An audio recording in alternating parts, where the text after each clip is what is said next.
to introduce Mr. Sean Peterson. I had the privilege of meeting Sean at B-Side St. Louis 3 years ago, 2 years ago. I don't remember time. Something about there. And then at DerbyCon, he came up and he's like, hey, I'm looking for a job. Do you know anybody?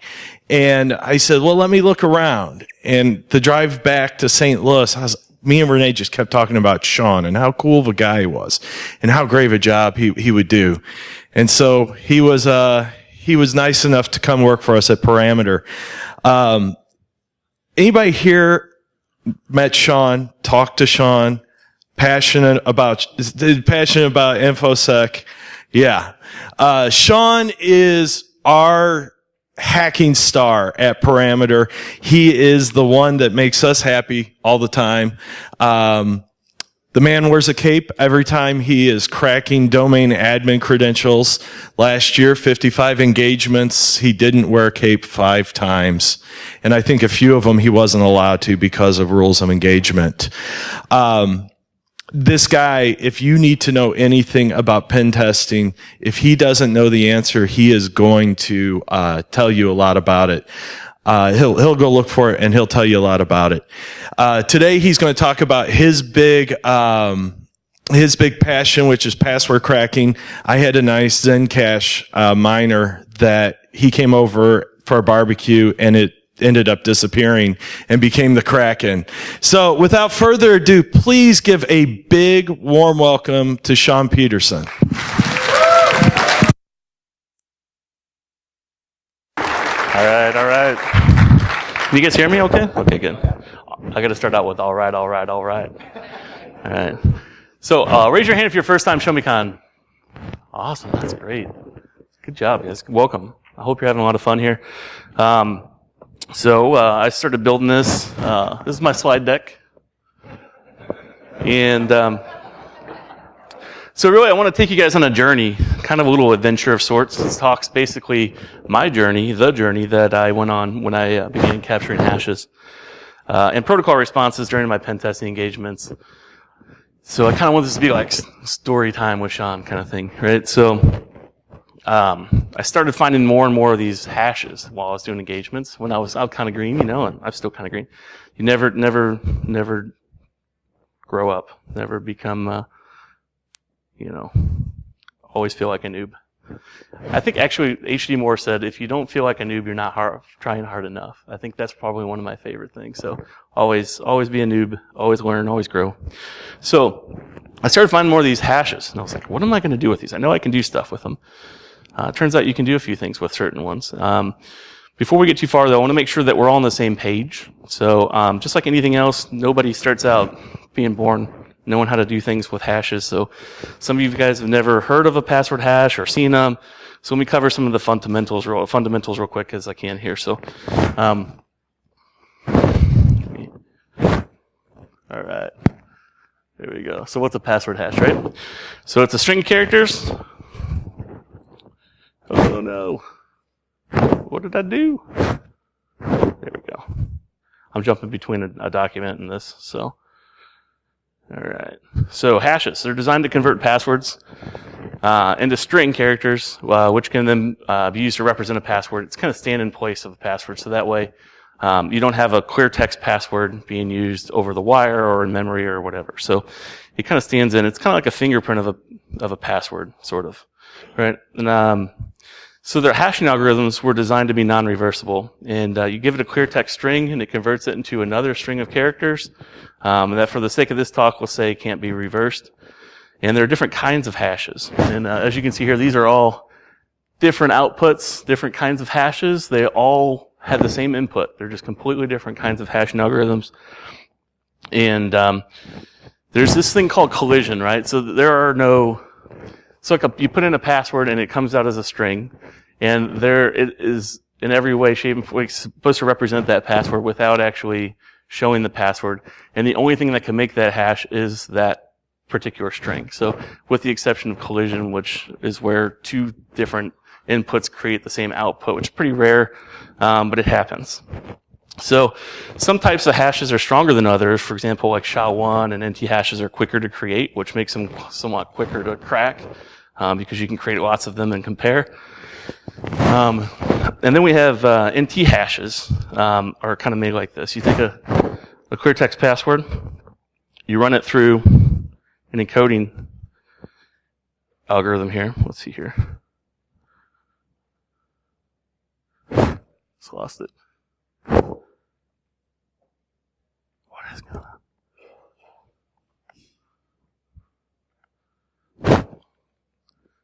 Oh no. I broke it. This is my first talk, so this is going to be really fun. The worst. All right. So NT hashes are made like this. You take a clear text password, you run it through an encoding format here, like UTF-16LE, which is what they use for NT hashes, which puts it in a particular format, right? And then it runs through an MD4 hashing algorithm, and then that's what an NT hash is. Super quick to create, not the best probably not the best hashing algorithm to use. On a side note, this hashing algorithm was invented in 1990 by Ronald Rivest.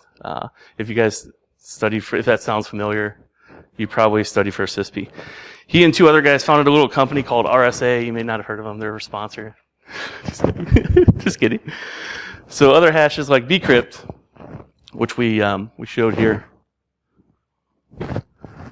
on this slide here. This one here takes a lot longer to generate, and thus they're harder to crack because it takes a lot longer to generate due to things like key stretching and things like that. We're not going to dive into that. It's kind of a deep rabbit hole. I've been there. I don't want to take you guys there. But let me tell you how this is kind of useful. All right. So when you log into your computer, you type in your password, right?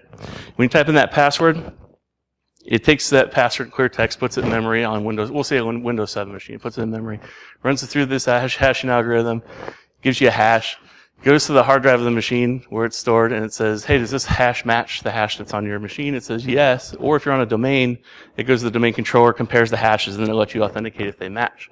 Because that's how it knows you have the right password. It's like a stand-in for your password, right? So that's how that kind of works. The fun thing for me, though, is on like Windows 7 machines, Windows 8 and under, these clear text passwords are actually stored in memory. So you can actually take that memory and dump it and grab the passwords in clear text or grab the NT hashes. You can use those hashes. You can pass them to log in and authenticate to other machines.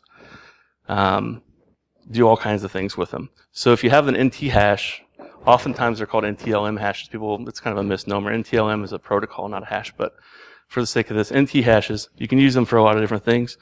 But if you crack them, there's a good chance that somebody is using the same password that they use for their domain account as they use for other accounts. So it's kind of a win if you get that password hash cracked. So that means I can compromise. So if I have the ability to get access to one machine, and I told you guys that you can grab memory dumps and then dump and grab the password hashes out of memory on machines. So that means all I have to do is compromise one machine, and you get access to other machines. Oh, we'll go back. That's the wrong slide. So yeah, you can use tools. Let's just proc dump and create LSS dumps, and use Mimikatz to parse that kind of stuff. So so then there's these things called protocol responses, right? So like NetNTLM, for example, is a protocol response that I often find a lot of. And these are not hashes, they're responses. They take hashes to create, but they aren't like actual hashes.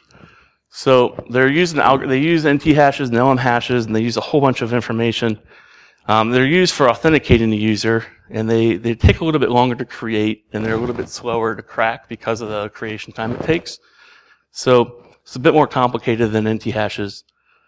And it's one way. You can't really reverse those. You can't pass them. There's things like that you can't do with them. So the response that can be created using, let's see what I have here.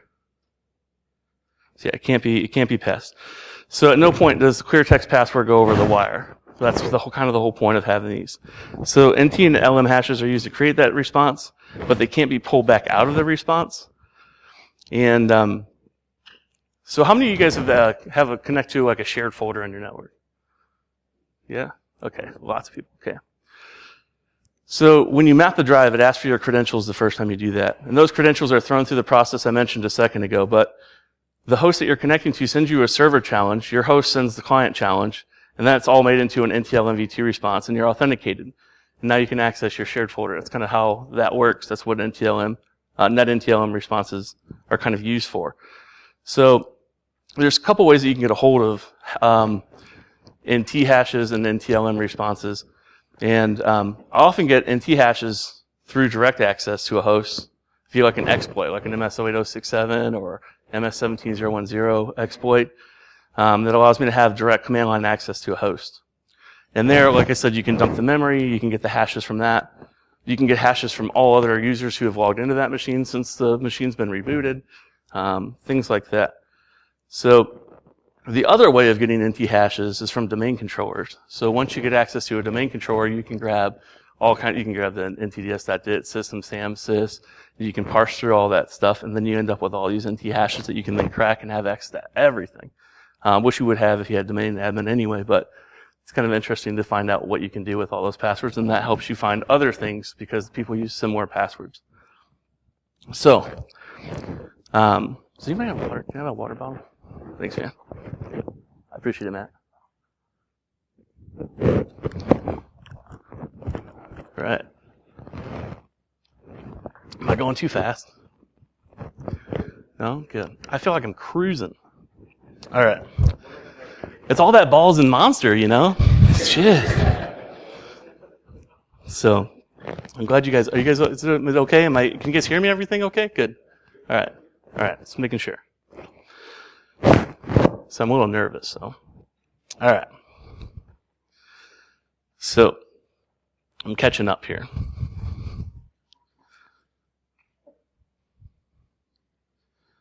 So for NTLM v2 responses, NetNTLMV2 responses, the quickest way to use is to use a tool like Responder. And what that does is it kind of similar. Let's use that scenario that we just had, right? So you're trying to connect to a share folder to access a file. Your machine reaches out to that over the network to the domain to the domain name service and says, "Hey, I'm looking for share one." DNS says, "I don't know what that is." Your computer falls back to LLMNR and NetBIOS name service and says, "Hey, everybody in the network over broadcast, where's that folder at?" Does everybody know how this works? Responder works? No? Anybody heard of it? Okay. There's a few people, so this is good. I'll go over this.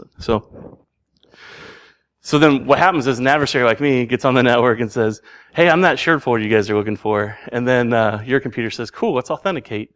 So then it sends me the password of the challenge and then a response, and I end up with an NTLMV2 response from you, and then I say, "I don't know what you're looking for, I'm not that thing anymore," and I move on and do that again and again. And it's kind of noisy, but that's one way to get NetNTLMV2 responses. And the other fun way is actually kind of cool. I like this a lot. If you end up with any access to a machine with any kind of privileges that have access to a shared folder where other users are, this is pretty slick. So what you can do is you can make a shortcut file on your desktop to anything, then change the icon, say, to a recycle bin, right? And then you take that link file, that shortcut file, and you open it in a hex editor, and you change where it says like whack system 32 and then the icon, where the icon's at locally, and you change it to whack and the IP address of your adversary machine, and you set up an SMB share. And then when you throw that into a shared folder, any user who opens that share folder will try to load that icon, and it tells the file tells the user that the icon's stored on my SMB share. So it tries to make a connection to my SMB share and gives me the NetNTLMV2 response. So you end up getting hashes, or well, in this case, responses, passively. You just kind of throw it out there and let people find it. It's kind of like a watering hole kind of thing, right? Something like that. I do. So I'll run responder oftentimes just for a little bit at least, get a couple creds, see if I can crack. Usually I crack a few right off the bat, and then use a little stealthier attacks like that. So that's pretty helpful. So we've got these hashes, right? We talked about how do you get NT hashes. We talked about how to get NTLM responses. And we're going to talk about a little bit about attacks now. So let's see. Oh, I didn't hit the play button? No wonder you guys didn't laugh. There's a lot of maths. There's a lot of things going on there. So, man, this cat's taking forever. All right, so here's what NetNTLM response looks like. So you got the username, you got the domain name, you got the server challenge, then you have the response. And now with a tool like Responder, you manipulate the server challenge so that you can kind of get that response. So you can kind of manipulate things, and then you can then create these. And then this is a whole bunch of client challenge information. It's got server challenge response, client challenge, yeah. So there's a whole bunch of information in there. Here's what the password looks like when you crack one, so that's kind of neat. Not my password, just saying. Now, so I had some options here. How am I going to crack these things? So there's a couple ways.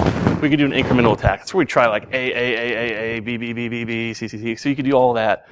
That takes a long time. I don't have time for that.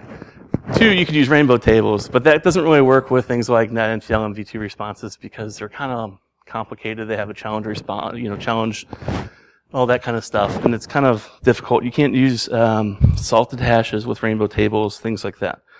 So on top of that, the pre-computed hashes take a whole bunch of space. It's a huge dictionary, and it requires a whole new database for each hashing algorithm.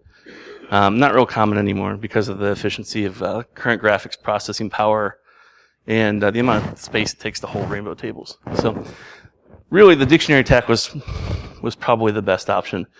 Now, with a dictionary attack, what happens is you use a big list of potential passwords. And each potential password is run through the same hashing algorithm, and then the hash is compared to the hash that you're trying to crack. And if the hashes match, then you now know what made that initial hash, right? So let's see here. Man, this thing is not cooperating. There we go. All right, so there's a couple tools. Most of the people I know use Hashcat or John the Ripper for cracking passwords. That's what most people are pretty familiar with. And I mostly use Hashcat to crack my hashes and responses since it uses GPU power, and now I'm using GPU, so I'm more familiar with it as well. I was using Johnny, which is a GUI version of John the Ripper, because I liked the way that it had everything kind of formatted for me. It showed a lot more visual stuff. I'm a visual person, so that's good. But I don't really use it very much. I mostly use Hashcat. So let's see. Now, as far as dictionaries go, there are a lot of dictionaries out there that you can find. And so I found a bunch of dictionaries. Have you guys ever heard of RockU? The dictionary RockU? No? Okay. So it's good. It's a good little start. It's a big, well-known list of common passwords, big compilation of passwords. Another great resource for awesome password dictionaries is weakpass.com. If you haven't heard of that, that's a really good one. I would write that down. It's also going to probably be on the slide at the end there, I think. So it has a ton of great dictionaries. Had a lot of success using those. So now, when I started this, I didn't have anything but my work laptop, which was like a little Lenovo Yoga, right? So I was just using CPU cracking power, which is not very fast. And Dave came to me and said, "Hey, would using this machine with a GPU be helpful for you?" And I was like, "Why, hell yes, it would, Dave." So I got this really nice, I got this sweet desktop with one GPU in it. And it was a whole lot better than using CPU power. And that kind of that was the beginning of my journey, right? So now, knowing most of the things that you guys now know from this, hopefully, because hopefully I taught it to you pretty well. We'll see. I set out to try to see what I could accomplish with this knowledge, right? So if I knew that I could find hashes, there was a good chance I could crack X amount of hashes in the first couple of hours of the engagement if I did things right. And but there was I was wondering, how do I get more? How do I get more hashes cracked? And the best way to do that is to build better dictionaries, right? So I started trying to find dictionaries. I just went and scoured. I ended up with 200 gigs worth of dictionaries, right? It's 30 billion passwords. I started making my own dictionaries, and I use a tool. There's tools out there like Cool, CEWL. Have you guys heard Cool? Is it up there? Oh no, did I skip ahead? Oh, no. Son of a... How far did you get? Did you guys see it all go through? Okay. I mean, I just wondered if you guys saw all those. Dang. I ruined all my slides. All right. So with Cool, what it does is it crawls the target site and grabs all the unique words off the person's website and makes a dictionary out of it. So it's really helpful for if you have sites in another language, or you have people who have their own words that maybe they use Synergy or something, and it's not in a normal dictionary. So you want to have it's a great way to get people's slogans and other things and make a dictionary that has all that. Obviously, you can do that manually, but it takes a while. So this is a pretty good way to do that, which is helpful. So now I thought I was working on an engagement, and I had this password that I cracked, and it was a phrase. And I was like, that phrase sounds like a Wheel of Fortune answer or something weird, right? And I was thinking to myself, and I was like, man, that would be... Wheel of Fortune probably has some pretty good passphrases, right? Oh, yeah. I forgot about that one. It's a good one.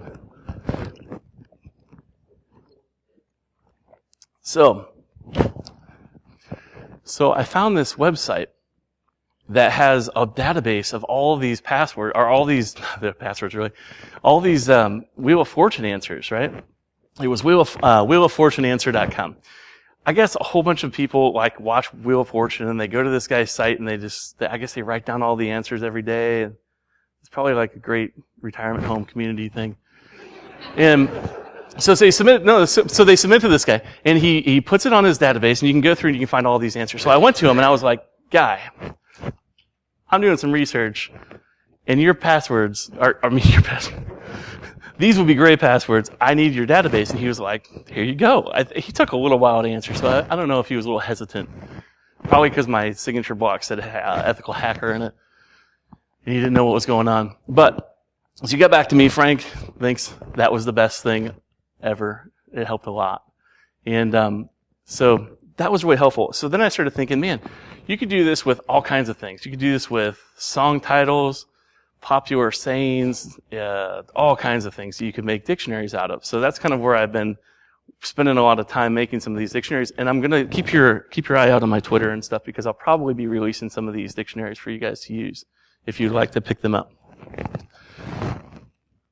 All right. So sometimes you just need to make your own dictionary. So here's an example. You can't probably see it because it's too small, but these are all song titles, top 5,000 or top 10,000 songs in the U.S. And I grabbed all the artist names and all the titles of the songs, and then I threw them into a Notepad++ or something. And there's better ways to do this with command line, and then unique and sort through that, and then that creates a really good dictionary that you can use for. I mean, I've cracked some song title passwords. I'm sure there's some really pissed off domain admins, because For Those About to Rock is definitely one of those kinds of things. So now what you can do, so you find the source, you grab the plain text data, you parse it with unique and sort, profit. All right. Yes. All right. So Dave came to me, he was like, hey, would this be helpful? And he gave me a GTX 1080. And this was the Kraken rig I had at the time. This was two 1070s. They're water cooled. It looked super cool. It was all right. It was good. It did its job. But this 1080 was almost as effective as two of these. So if I had all of these together, I'm like, hell yeah, that's absolutely would be helpful. So it was great for that morning. And yeah, and then it caught on fire. So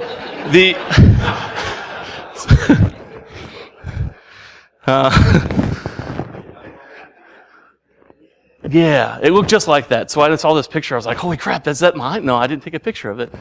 But it looked just like that. Scared the crap out of me. What's that? No. So we just, I think we just shipped it back to Amazon. And yeah, something's wrong with this thing. I don't know what happened. So I got the nickname Sparky for a couple weeks. That was fun.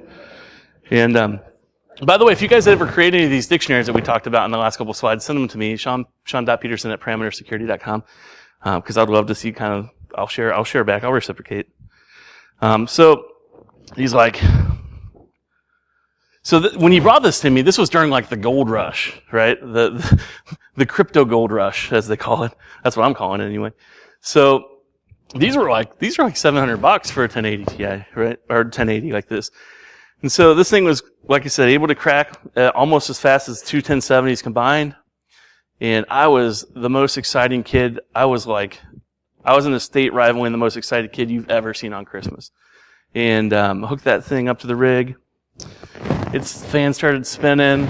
I was like, man, something's wrong. It's not getting enough power. I plugged in the other power cable. Everything lit up, and then it exploded. It was not fun.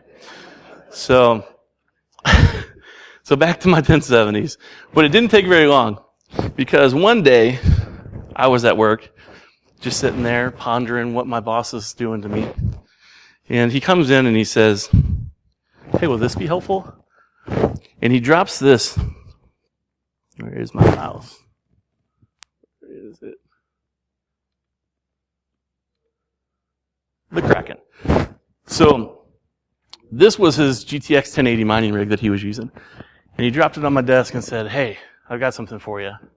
Actually, he said, hey, boy, go get it out of my car. That's probably what. But so this was incredible, right? So this thing was so much faster. So I had that one rig I had with two 1070s. One of these almost replaced that whole rig. This is about 6 times faster. So with this rig, I was doing 7.5 billion in NetNTLMV2 hashes per second attempts, like taken from the dictionary, running them through. And so it'll take so you guys know how I explain the pass for dictionaries, right? It takes one line of the dictionary, runs it through the same algorithm, or runs it through the same response, process, compares the two, and if they match, then you know you've got the password, right? So it'll do that 7.5 billion times per second with NetNTLMV2 responses, which is more complicated than like NT hashes. With NT hashes, it's running at 46 billion per second. So that's a huge difference. And when you're running 30 billion passwords in my dictionary, it's 200 gigabytes of text file. And that's what I'm running against it. So then became rules, right? So rules are really cool. So you get a password, right? Password 1, right? And what it does is it'll holy crap, it got loud. Take that password 1 and it'll take off the 1 at the end and put a 2 or put a 3 or put a 4. It'll add 1967 on the end of it or put words in the front or the back of the password. So these rules manipulate each dictionary line, however many different rules you have in your rule set. In my case, I found a great rule set that's got 52,000 of these for each line of the dictionary, right? So it's kind of neat. So you end up, I think I have it in here. I don't know if I have it. So there's a rule set that I have that I found that was made by Not So Secure, and it's called One Rule to Rule Them All. Has anybody heard of this rule? You guys have one? Okay. So it's got 52,000 different manipulations. Some of the best rule sets out there combined into this thing. And with the dictionary I had, it's incredible. So I finally have time to go through and use Hashcat to crack some NT hashes from dumps that I'm, checking out. And it worked spectacularly. So with a new rule set, let's see here. I went from a 46% average to a 79% average. And I ran a sample of about 30,000 unique NT hashes through the rig. And during that 6-hour time that it took to run the 1.05 quadrillion attempts that I had, it took 6 hours to run it. I ended up cracking 83.5% of all the passwords that I had, which was pretty incredible. That's nuts. So I think it kind of like tamed the Kraken. You know, it kind of put a saddle on it, rode it around the office, waved around a flaming graphics card, that kind of thing. So now, so I've talked about this to other people, and they're like, "What are you using these GTX 1080s for?" Those are not probably the best cards to use. They're good for other things, probably not the best for password cracking rigs, whatever. And I'm like, because they were given to me, that's why I'm using them. You buy them. So the other thing I didn't mention is I got another rig. I got 6 GTX 1070s, and then I have the Kraken, which is 6 GTX 1080s. So I can use either of these. I usually mostly use the 1080 though. So it's a good amount of power. Now, so here's the 7,487 mega hash per second. Those are NetNTLMV2 responses. And then you can see here, this is 46,146 mega hash, which is 46 billion hashes per second on the NT hashes. So this is Hashcat, if you're not familiar. And you can see like, right here, it tells you like card 1, card 2, card 3, card 4, card 5, card 6, and then it totals. So that's kind of what Hashcat looks like there. If I could do anything I wanted, I'd probably buy one of these tie-in cases. They have 8 PCIe slots in them. They're a 4U server mount. And then I'd probably buy 8 GTX 1080 Founders Edition, because then the airflow would go through and out the back, just like the normal server rack. These cards last a little bit longer, and they're better for heat dispersion. And so anyway, I learned so much during this process. I hope you guys had a lot of fun and learned a lot from my talk. I hope I kept you entertained enough. I have a list of resources here that help me. This is what helped me a lot during my journey. I hope you get to check those out. You can reach out to me anytime you want. I will be at the conference all day. I'll be at the party tonight. You can reach out to me on Twitter. You can reach out to me any way you want. And I will be available for questions. So thank you guys.